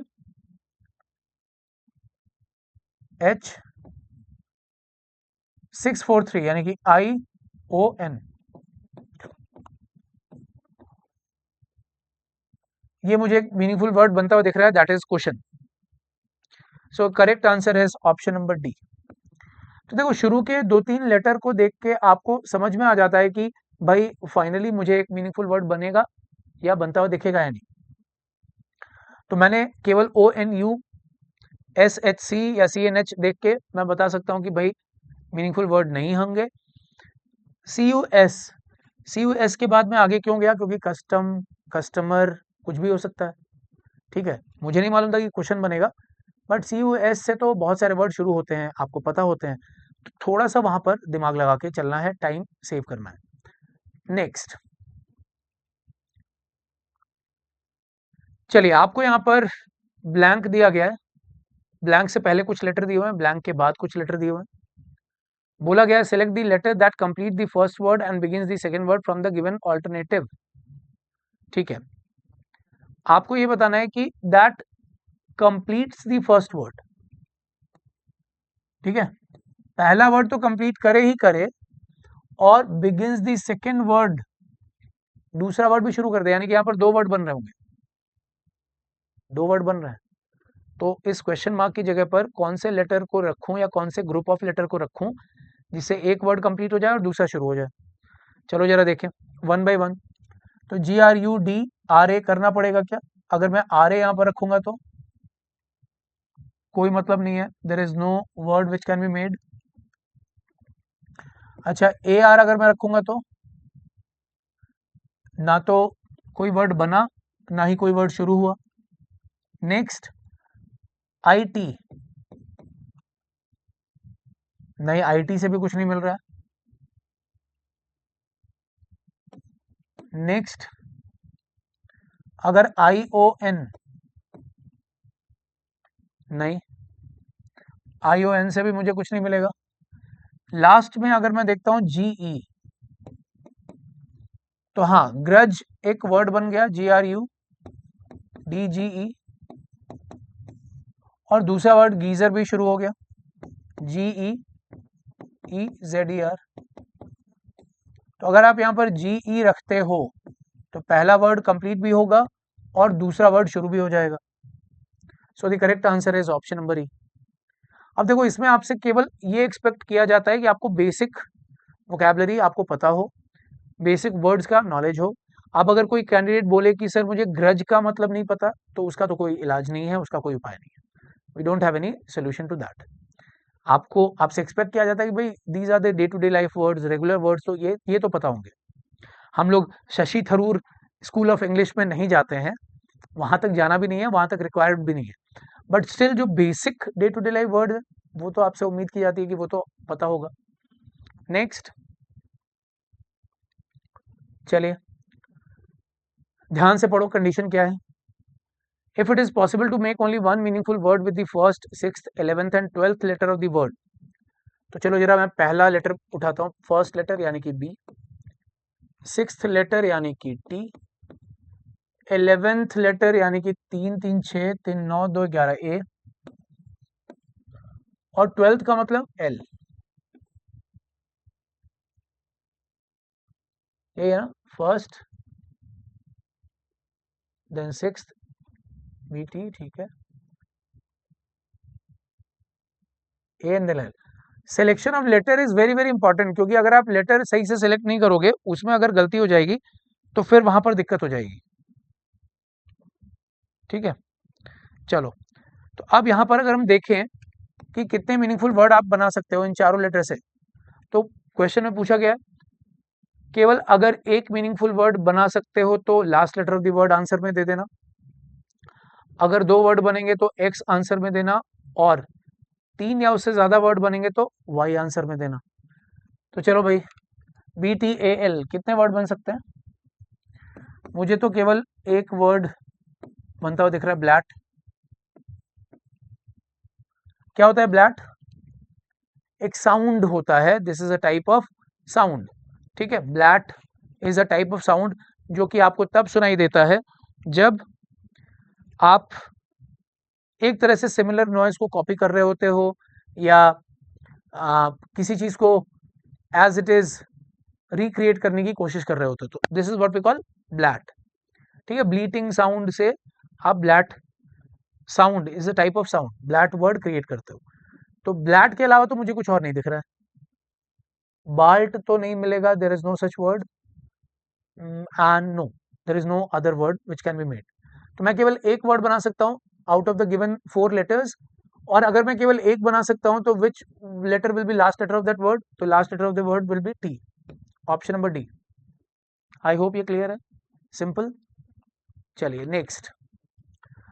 अब आपको कुछ ऑप्शंस दिए हुए हैं और इन कुछ ऑप्शंस को देखते हुए आपको ये बताना है दैट यहां पर कौन सा ऑप्शन फिल किया जाए जिससे सारे के सारे वर्ड मीनिंगफुल बन जाए। तो आपको ऑप्शन चेक करना पड़ेगा। अगर आप आर ओ रखते हो तो रोम रूट, यहां तक तो सही था, बट ये वर्ड नहीं बन पाएगा, this is not a word. ठीक है, और रोम भी एक वर्ड नहीं है, रोम एक प्लेस का नाम है, तो रोम को भी एक वर्ड नहीं मानोगे आप, रोम को प्लेस का नाम मानोगे। फ्यूम और एफ यू के बाद ये गड़बड़ हो गया। ठीक है, next M U, option number 3 में चेक कर रहा हूं, तो पहली चीज ऐसा कुछ भी नहीं है, यहां पर तो कोई मीनिंगफुल वर्ड बन ही नहीं रहा है। एम यू एम ई या एम डब्ल्यू टी ई, ऐसा तो कुछ नहीं होता है। चलो फोर्थ ऑप्शन रखते हैं, चलो let's go for the fourth option, A C, A C, then A C and then A C. तो क्या यहाँ पर मुझे वर्ड बनता हुआ दिख रहा है? Yes, Acme is a word. Acme का मतलब होता है चोटी पर पहुंचना, शिखर पर पहुंचना, ऊंचाई पर पहुंचना, इन टर्म्स ऑफ अचीवमेंट। एक्मे का मतलब होता है टॉप पॉइंट। ठीक है, एक्मे का मतलब हाईएस्ट पॉइंट, फिजिकली नहीं but in terms of achievement, in terms of power. ठीक है, तो that is what we call acme. और ये एक्ने नहीं है, एक्ने वो सिर पे होने वाले दाने नहीं है, एक्ने नहीं है, दिस इज एक्मे, ACME, शिखर, चोटी, ऊंचाई, that is what we call acme. Acute, ठीक है, एक्यूट एक एडजेक्टिव की तरह से यूज किया जाता है, आपने मैथ्स में भी पढ़ा होगा एक्यूट एंगल। एक्यूट का मतलब पर्सन हु इज डिफरेंट। ठीक है, शार्प, एक्रू चीजों को जमा करना, और एक्चुअल। तो ये सारे के सारे वर्ड मीनिंगफुल हैं, तो मेरा आंसर क्या हो जाएगा? Option number D. क्लियर है ये? No doubt. चलिए आगे चलते हैं। Now, if it is possible to make a meaningful word from third, fourth, fifth and ninth letter of the word, चलो पहले लेटर्स निकाल लेते हैं। थर्ड लेटर कौन सा है? आर, फोर्थ लेटर है पी, फिफ्थ लेटर है आई, और नाइन्थ कौन सा है? 3 3 6 3 9 यानी कि ई। ठीक है, अगर केवल एक मीनिंगफुल वर्ड बना पाओगे तो then what is the third letter from the left of the word? केवल एक बना पाओगे तो आपको उस वर्ड का तीसरा लेटर बताना है। अगर कोई वर्ड नहीं बनता तो एक्स बताना है, और अगर मोर देन वन वर्ड बनते हैं तो वाई बताना है। ठीक है, चलो बनाते हैं। ये तो क्लियरली आपको दिख रहा होगा, राइप। राइप का मतलब क्या होता है? पका हुआ। फ्रूट, सब्जियों, फ्रूट्स के कॉन्टेक्स्ट में आप तो यूज करते हो रेगुलर लाइफ में। और एक और है पियर। ठीक है, अच्छा ये क्या होता है पेयर? पेयर का मतलब क्या होता है कि जैसे आपने कोई लैंड वाटर का सोर्स देखा है, ठीक है, तालाब देखा होगा, नदी देखी होगी, तो किनारे से एक लकड़ी का एक आपने पुल सा देखा होगा, जो कि हॉलीवुड मूवीज में तो देखा ही होगा कि जैसे आप नदी के किनारे जाते हो तो नदी के किनारे थोड़ा सा लकड़ी का एक पुल सा थोड़ी दूर तक अंदर तक जाते हुए दिखता है विद प्रॉपर बाउंड्री। बाउंड्री मतलब रेलिंग बनी होती है जहां पर खड़े होकर आप हवा एंजॉय करते हो, थोड़े नज़ारे एंजॉय करते हो। तो जो लकड़ी का पुल जो थोड़ी दूर तक अंदर तक जाता है just for the sake of view, enjoying the view, उसको हम क्या बोलते हैं? पियर। ठीक है, तो लकड़ी का एक ऐसा ऑब्जेक्ट या फट्टा या पुल टाइप का शेप जो कि हम वाटर बॉडीज के किनारे यूज करते हैं just for the sake of standing over there, enjoying the view, उसको हम कहते हैं पियर। तो ये दो वर्ड बन रहे हैं, तो clearly more than one such word can be made, तो मेरा आंसर हो जाएगा भाई option number E. No doubt, simple. चलिए नेक्स्ट करते हैं। अगला क्वेश्चन ऑन द स्क्रीन, आपसे बोला गया all the letters of determination are arranged as the English alphabetical series. ठीक है भाई, सारे लेटर्स को पहले तो इंग्लिश अल्फाबेटिकल सीरीज में अरेंज कर लो। अभी है नहीं बट आपको पहले अरेंज करना पड़ेगा। तो दी वर्ड इज डिटर्मिनेशन, तो पहला काम आपसे मेहनत करवाई जा रही है इस क्वेश्चन में। और अभी थोड़ी देर पहले हम लोगों ने अरेंज करना सीखा है। तो सबसे पहले ए से शुरू करेंगे। ए के बाद डी आएगा, उसके बाद मुझे ई कितनी बार दिख रहा है, 2 बार।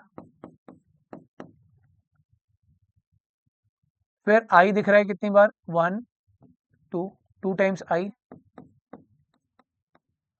ठीक है। उसके बाद एम दिख रहा है मुझे, एम हाउ मेनी टाइम्स, 1।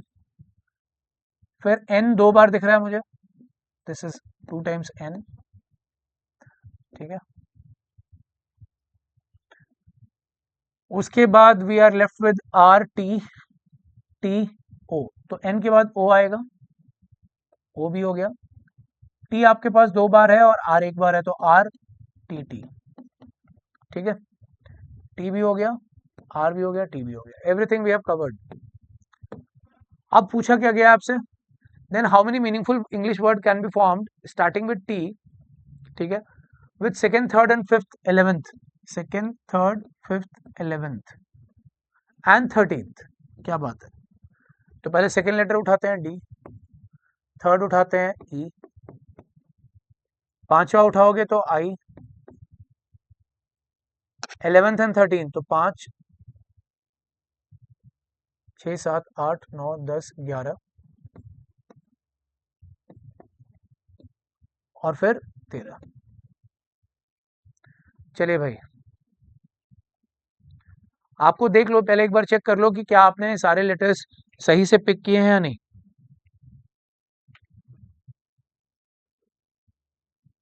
हाँ, मुझे बोला गया था। ओके, ठीक है। First, no not first, second third fifth 11th and 13th, ठीक है, यही है ना। हाँ, ठीक है। देन आपसे क्या पूछा गया, how many meaningful English words can be made. तो how many meaningful English word can be made,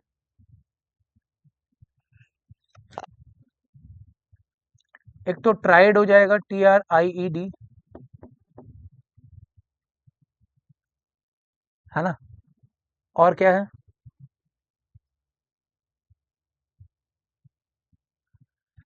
tried मिल रहा है। Is there any other word which can be made, जल्दी से बताओ मुझे, क्या बना सकते हैं हम।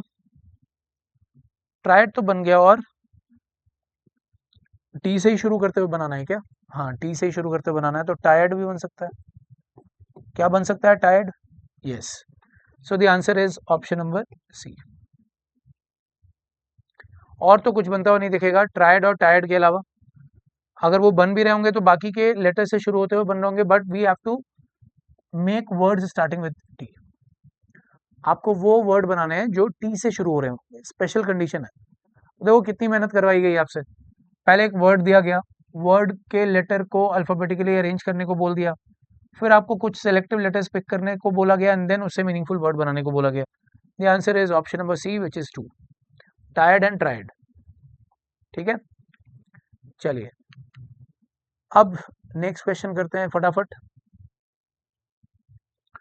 आपको बोला गया एक वर्ड है स्टबर्न, ठीक है। स्टबर्न दिया हुआ है, and this word is being followed by 4 other words, 4 और भी वर्ड दिए गए हैं, one of which can not be formed by using the letters of the word stubborn. एक वर्ड ऐसा है जो कि स्टबर्न में आने वाले लेटर की हेल्प से नहीं बना सकते। आपको वो वर्ड आइडेंटिफाई करना है जो नहीं बना सकते स्टबर्न की हेल्प से। तो स्टबर्न की हेल्प से आप क्या नहीं बना सकते, क्या बोनस नहीं बना सकते। देखो बोनस तो बन जाएगा ना, BONUS, बोनस तो बन जाएगा, सारे लेटर हैं। स्नाउट बन जाएगा क्या, SNOUT, स्नाउट भी बन जाएगा। रोबस्ट, ROBUST, रोबस्ट भी बन जाएगा। ट्रॉट्स, देखो ट्रॉट्स नहीं बनेगा, क्योंकि ट्रॉट्स में आपने 2 बार टी रखा हुआ है, बट स्टबर्न में केवल 1 बार टी है। तो clearly this is my answer, ये नहीं बन पाएगा, ऑप्शन नंबर डी। तो आपको बहुत सिंपली ये चेक करना था कि सारे लेटर जो आपने वर्ड में दिए हैं क्या वो यहाँ पर प्रेजेंट है या नहीं है। तो ट्रॉट्स नहीं बना because of 2 T's in trots. Next, चलिए, अब जरा अगले क्वेश्चन को देखते हैं. What will be third letter of the meaningful English word formed using first, fifth, sixth and ninth letter of the word masculine? चलो फर्स्ट लेटर यानी कि M, फिफ्थ का मतलब है U, सिक्स्थ का मतलब है L और नाइन्थ का मतलब क्या है E. सही पिक किया मैंने. फर्स्ट, फिफ्थ, सिक्स्थ और नाइन्थ. ठीक है. तो अगर मैं इन चार लेटर को पिक कर लूं तो कितने मीनिंगफुल वर्ड बनेंगे? अगर एक बनेगा तो उस वर्ड का तीसरा बताना है. अगर एक से ज्यादा वर्ड बनेंगे तो एक्स बताना है. और अगर कोई भी वर्ड नहीं बनेगा तो वाई बताना है. सारी कंडीशन को ध्यान से पढ़ लेना. तो अगर मैं इन चारों लेटर को देखूं तो ये तो बिल्कुल एज इट इज अगर आप कॉपी कर लोगे तो म्यूल, म्यूल तो एक वर्ड बन ही रहा है और मेरे ख्याल से केवल वही एक वर्ड बन रहा है. I can't see any other word getting formed. केवल एक ही वर्ड बन रहा है, म्यूल. म्यूल का मतलब क्या होता है? म्यूल का मतलब होता है खच्चर, गधे की फैमिली का एक मेंबर, जिसको आप पहाड़ी एरियाज में देखते हो, सामान को एक जगह से दूसरी जगह तक पहुंचाने के काम में आता है, ट्रांसपोर्टेशन के लिए काम में आता है. उसको हम क्या बोलते हैं? खच्चर. That is mule. तो अगर एक ही बनता है तो मुझे third letter of the word बताना. तो L, L is the answer. पूछा गया कि third letter of the meaningful word क्या होगा, तो केवल एक ही बन रहा है, that is mule. No doubt. चलिए, now comes the next type of problem which is odd one out. Alphabetical series और अल्फान्यूमेरिक सीरीज में ये भी एक बहुत ही इंपॉर्टेंट टाइप प्रॉब्लम्स बन जाती हैं, जहां पर आपको कुछ ग्रुप ऑफ लेटर्स दिए जाते हैं या आपको कुछ लेटर्स दिए जाते हैं. उनमें से आपको एक ऐसा ग्रुप ढूंढना होता है या एक ऐसा लेटर ढूंढना होता है जो कि डिफरेंट फ्रॉम द रेस्ट है. ठीक है.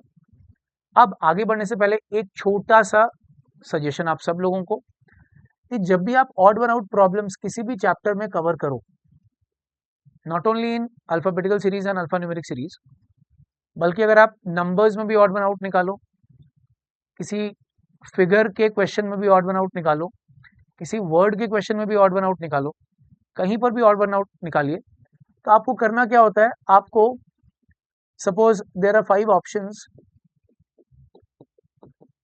तो मैंने अक्सर लोगों को ये मिस्टेक करते हुए देखा है कि 5 ऑप्शन में वो आके बोलने लगते हैं सर ये स्पेशल है और इसीलिए ये ऑड वन आउट है. ये सबकी टेंडेंसी होती है. You are not unique. Every single person does the same thing. 5 अगर ऑप्शन दिए गए हैं तो आपकी नजर होती है कि सर ये ऑप्शन स्पेशल है, इसीलिए ऑड वन आउट है. मुझे इसका ठीक उल्टा थॉट प्रोसेस यूज करना है. इसका ठीक उल्टा थॉट प्रोसेस यूज करने का मतलब क्या है? कि out of the given 5 options मैं अब आपको बोलूंगा कि सर ये देखो ये 4 स्पेशल हैं. मुझे एक सिंगल स्पेशल नहीं ढूंढने हैं, मुझे 4 स्पेशल ढूंढने हैं. और एक ordinary automatically becomes odd one out. ठीक है. आप एक स्पेशल नहीं ढूंढोगे, आप 4 स्पेशल ढूंढोगे. One will be ordinary, will go out of the league, out of the box. Simple. तो इस टेंडेंसी को, इस थॉट प्रोसेस को ध्यान में रखना है. ये बहुत छोटी सी चीज है बट बहुत गलतियां करवाती है. चलिए अब जरा इसको कवर करते हैं थ्रू आर क्वेश्चंस. ठीक है. आपसे यहाँ पर बहुत जरूरी बात मैं बताता हूँ चलूं, कि जब भी हम ऑड वन आउट की प्रॉब्लम्स को कवर करते हैं, ठीक है, तो कुछ प्रायोरिटीज हम फॉलो करते हैं. इसका मतलब क्या है कि सबसे पहले मैं किसी भी ग्रुप ऑफ लेटर में या लेटर्स में मैं फेस वैल्यू के सीक्वेंस को प्रायोरिटी दूंगा. सबसे पहले मैं उनके फेस वैल्यू के सीक्वेंस या रैंक के सीक्वेंस को प्रायोरिटी दूंगा. उसके बाद ही मैं कुछ और सोचूंगा. नेक्स्ट, अगर फेस वैल्यू सीक्वेंस पे अगर मुझे कोई लॉजिक नहीं मिलता है तो मैं क्या देखूंगा? वॉवल्स एंड कॉन्सोनेंट को. ठीक है. The second category is based on vowels and consonant. अभी हम लोग सब कुछ करेंगे. Then the third category is even and odd face value. Face value sequence नहीं मिला, वॉवल एंड कॉन्सोनेंट देखेंगे. अगर उस पर भी कोई बात नहीं बनती है तो even and odd face values देखेंगे. Then prime, composite, square and cube, यानी कि अगर कुछ फेस वैल्यू ऐसी है जो प्राइम नंबर्स वाली है, कॉम्पोजिट नंबर्स वाली है, स्क्वायर वैल्यूज या क्यूब वैल्यूज है, तो उसको देखेंगे. एंड देन हम लेंथ ऑफ द वर्ड भी देख सकते हैं. ठीक है, तो इन 5 तरीकों को आप अपने दिमाग में रखोगे। मैं दोबारा आप लोगों को दिखा देता हूँ कि कभी भी ग्रुप ऑफ वर्ड में, ग्रुप ऑफ लेटर्स में, अल्फाबेटिकल सीरीज में अगर मुझे ऑड वन आउट का कोई क्वेश्चन सॉल्व करना है तो these are the priorities. Face value sequence, vowels and consonant, even and odd face values, या ये जो स्पेशल नंबर्स है वो अगर आप रैंक के फॉर्म में या स्पेशल नंबर्स को फेस वैल्यू के फॉर्म में देखते हो तो वो देख लेना। And then comes the length. Simple. अब इसको इंप्लीमेंट करते हैं, चलो देखो। Let's talk about the implementation of these things. आपसे पूछा गया choose the word which is different from the rest. Word तो यहाँ पर नहीं है बट ग्रुप ऑफ लेटर्स, कुछ ग्रुप ऑफ लेटर है जिनके बीच में मुझे ऑड वन आउट निकालना है। तो मैं सबसे पहले तो फेस वैल्यू सीक्वेंस की बात करूंगा। अगर आपने बी डी जी दिया है तो मैं बी का रैंक, डी का रैंक और जी का रैंक लिख दूंगा यहाँ पर। देखो जरा,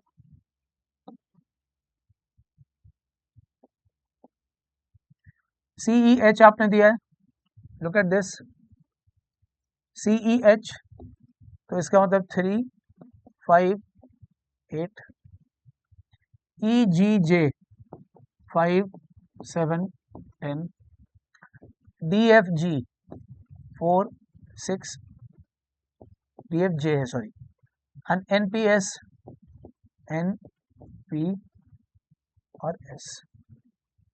ठीक है, अब जरा यहाँ पर इनके सीक्वेंस को देख लेते हैं। क्या मैं कह सकता हूँ कि यहाँ पर +2 और +3 हुआ? क्या मैं यहाँ पर भी कह सकता हूँ कि ये +2 एंड +3 हुआ है सीक्वेंस? यहाँ पर भी आपको +2 एंड +3 दिखाई दे रहा है सीक्वेंस। यहाँ पर भी आपको +2 एंड देन +3 सीक्वेंस दिखाई दे रहा है। But this is not +2 and +3, ये +2 है और यहाँ दोबारा आपको क्या दिख रहा है? +4। इसका सीधा मतलब है कि this is odd one out. मेरे लिए ये क्या हो जाएगा? Odd one out. 4 यहाँ पर स्पेशल थे ग्रुप्स जहाँ पर +2 +3 हो रहा था, but 1 group was odd one out. Option number D is the answer. इसको हम क्या बोलते हैं? Face value sequence. Face value का मतलब रैंक, जो लेटर की रैंक है उनका सीक्वेंस कैसा चल रहा है, that is what we call face value sequence. और उसकी बेसिस पर अगर हम अपने ऑप्शंस में ऑड वन आउट ढूंढ पाते हैं तो उसको मैं हाईएस्ट प्रायोरिटी दूंगा, बाकी की चीजें फिर सेकेंडरी बन जाएंगी। नेक्स्ट, चलो अगले क्वेश्चन को देखते हैं। Choose the word which is different from the rest. फिर वही बात, सीक्वेंस दिए हुए हैं, कुछ ग्रुप ऑफ लेटर्स हैं उनके सीक्वेंस दिए हुए हैं, उनमें आपको ऑड वन आउट निकालना है। मैंने आपको क्या सिखाया? Face value sequence. चलो जरा चेक करते हैं। M J G D, S Q O M, W T Q N. 6 not 6 9 9 6 3 and then 26, ऐसा समझ लो। ठीक है, अगर आप फेस वैल्यू सीक्वेंस की बात करोगे तो यहाँ पर आपने दिया -3 -3 -3। यहाँ पर भी अगर आप देखोगे तो -3 -3 -3। लेकिन यहाँ पर अगर मैं देखता हूं तो ये तो -2 -2 और -2 है। और यहाँ पर भी अगर आप देखोगे तो -3 -3, वेट,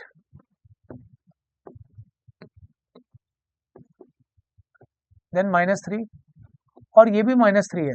डोंट गेट कंफ्यूज्ड। 3 से 26 जाने का मतलब ये नहीं कि आप आगे 23 ऐड कर रहे हो। 3 से 26 जाने का मतलब ये भी हो सकता है कि सी के बाद बी, बी के बाद ए और ए के पीछे जाने पर जेड। तो ये -1 -1 -1 यानी कि ये बन जाएगा -3। सिंपल। तो ये मत सोचना कि 3 से 26 चले गए तो सर ये तो आपने 23 ऐड कर दिया, लिखा आपने -3 है।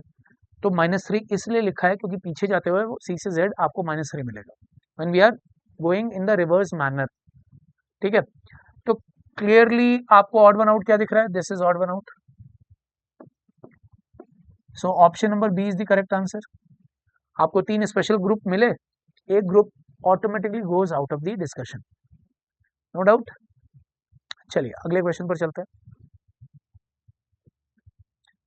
Next question on the screen,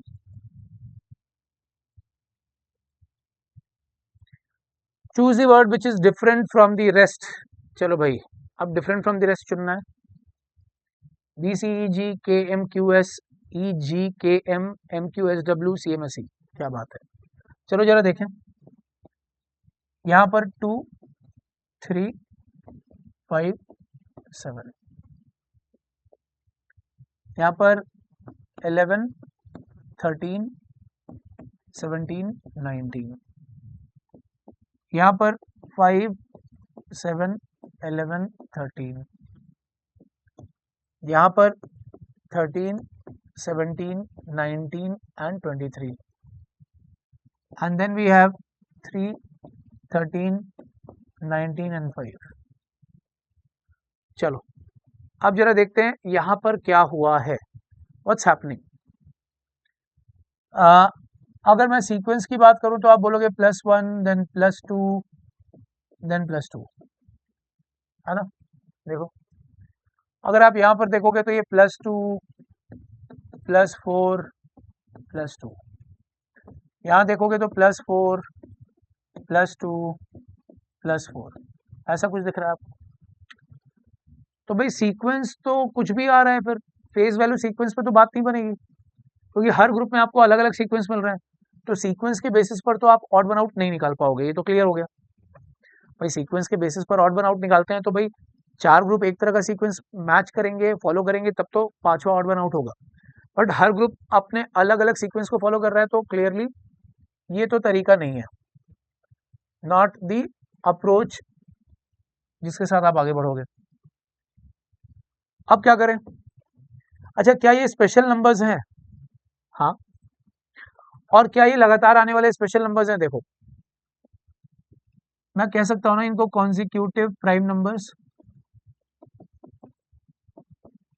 देखो लगातार आने वाले प्राइम नंबर है 2 3 5 एंड 7, ठीक है।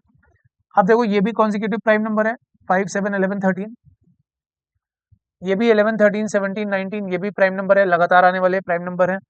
और 13 17 19 एंड 23 ये भी लगातार आने वाले प्राइम नंबर है। देखो ये सारे जो नंबर्स थे ये सारे प्राइम नंबर थे, और ये लगातार आने वाले कॉन्जिक्यूटिव प्राइम नंबर्स हैं। अच्छा ऑप्शन नंबर ई में ऐसा नहीं हो रहा है, तो ऑप्शन नंबर ई में ऐसा नहीं हो रहा है, तो that is the reason why this is odd one out. ये हमारे लिए ऑड हो जाएगा, ऑड वन आउट हो जाएगा। Option number E is the correct answer. तो मैंने आपको शुरू में जो प्रायोरिटी लिस्ट दिखाई थी उसमें मैंने आपको क्या बोला था कि भाई स्पेशल नंबर्स को भी ध्यान में रखना है। स्पेशल नंबर्स में प्राइम नंबर आ सकते हैं, स्क्वायर क्यूब पावर कुछ भी आ सकता है, इवन ऑड भी आ सकता है। चलिए नेक्स्ट, अब यहाँ पर आपके सामने कुछ ऑप्शंस दिए हुए हैं, ग्रुप ऑफ लेटर्स दिए हुए हैं, आपको इनमें से ऑड वन आउट निकालना है। तो let's talk about this. FUX PKN, चलो जरा देखें FUX,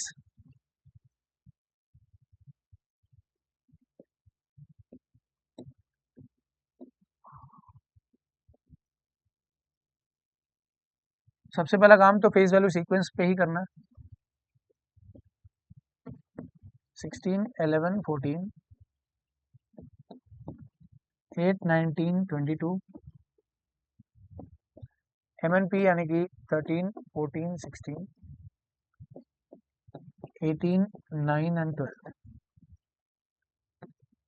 चलो अब अगर आप देखोगे तो ये दोनों क्या हैं, ये ऑपोजिट लेटर्स है ना, क्योंकि इनका जो सम होगा ये 27 है। ऑपोजिट लेटर यानी कि मिरर वैल्यूज, दो ऐसे लेटर्स जिनके रैंक का सम 27 होता है उनको हम क्या नाम देते हैं? ऑपोजिट लेटर्स बोलते हैं ना भाई। 621 मिलके 27। अच्छा 8 और 19 ये मिलके 27 देंगे, 18 और 9 ये मिलके क्या देंगे? 27 देंगे, 16 और 11 मिलके 27 देंगे। देखो पहले दो तो ऑपोजिट हैं, ये तो मुझे लिखते वक्त ही दिखाई दे गया था, ठीक है। अब बात आती है इसके आगे आपने क्या किया, तो 21 से 24 जाने में आपने +3 ऐड किया, 19 से 22 जाने में भी आपने +3 ऐड किया, 9 से 12 जाने में भी आपने +3 ऐड किया, 11 से 14 जाने में भी आपने +3 ऐड किया, लेकिन यहाँ पर आप क्या कर रहे हो, +2 ऐड कर रहे हो। इसका सीधा मतलब है कि ये वाला जो ग्रुप था ये ऑड वन आउट था, this is odd one out, यानी कि मेरा आंसर क्या हो जाएगा, option number D, this would be odd one out, MNP। तो देखो पहले दो लेटर मिरर वैल्यूज थे, उनके रैंक का सम 27 था, और फिर सेकेंड से थर्ड जाने में आपने हर जगह +3 किया है except this one, that is odd one out. चलिए नेक्स्ट देखते हैं जल्दी से।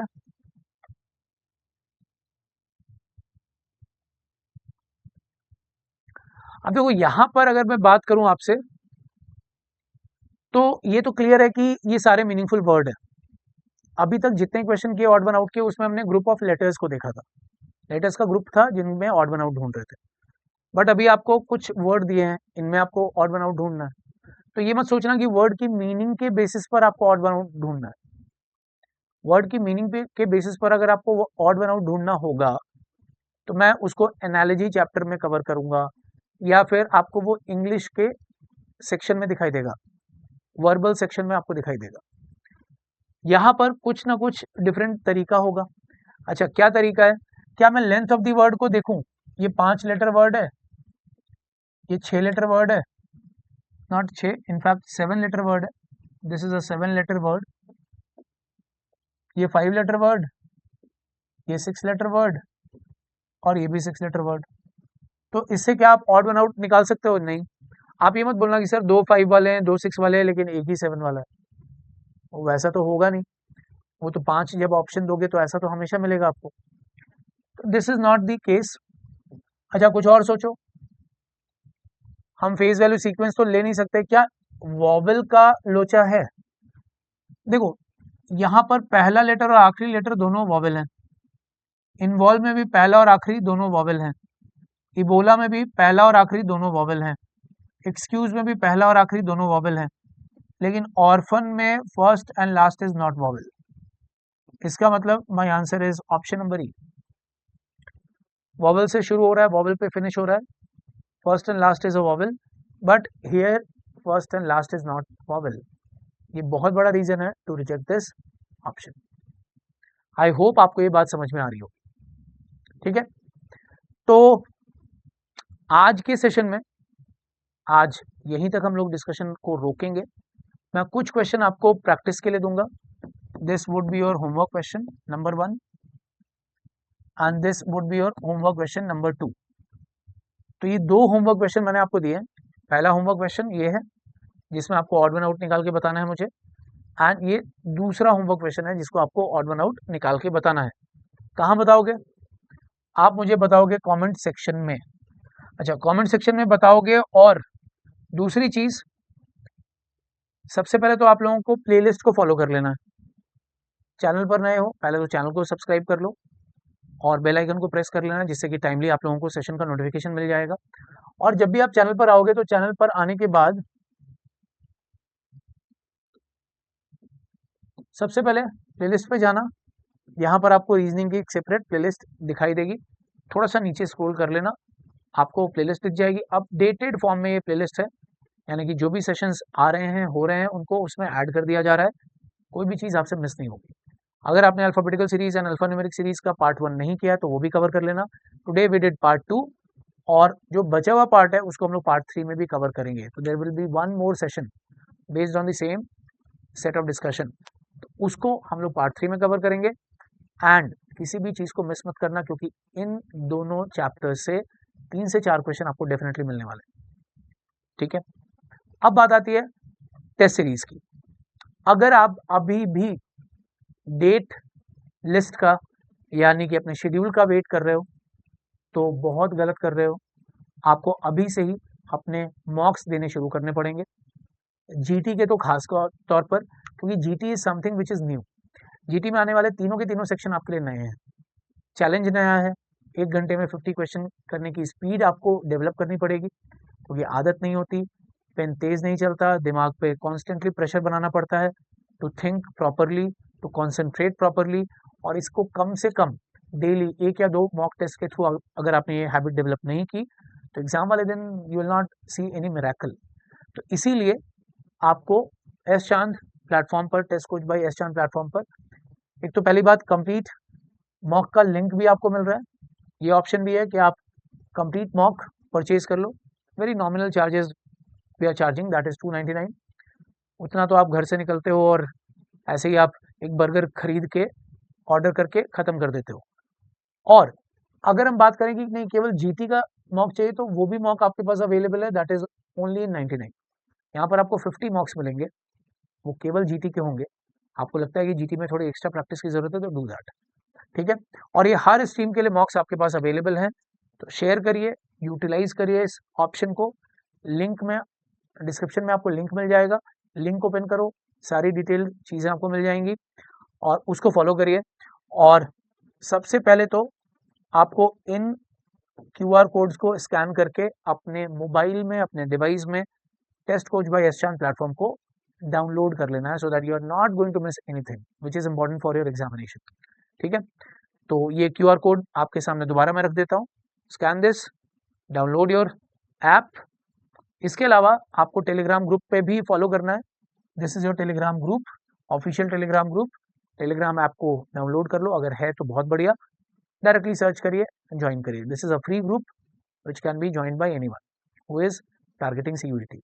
इसके अलावा आप मेरे रीजनिंग के टेलीग्राम ग्रुप पे भी ऐड हो सकते हो, reasoning by Shitanshu sir, this is your Telegram group name.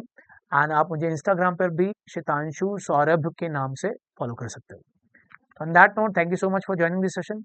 आपसे मुलाकात होगी अगले सेशन में, यहाँ पर बहुत ही बेहतरीन क्वेश्चंस के साथ मैं दोबारा आऊँगा, कवर करेंगे इस चैप्टर को, और we will ensure that CUET के जीटी वाले पार्ट में आप एक नंबर भी मिस ना करो।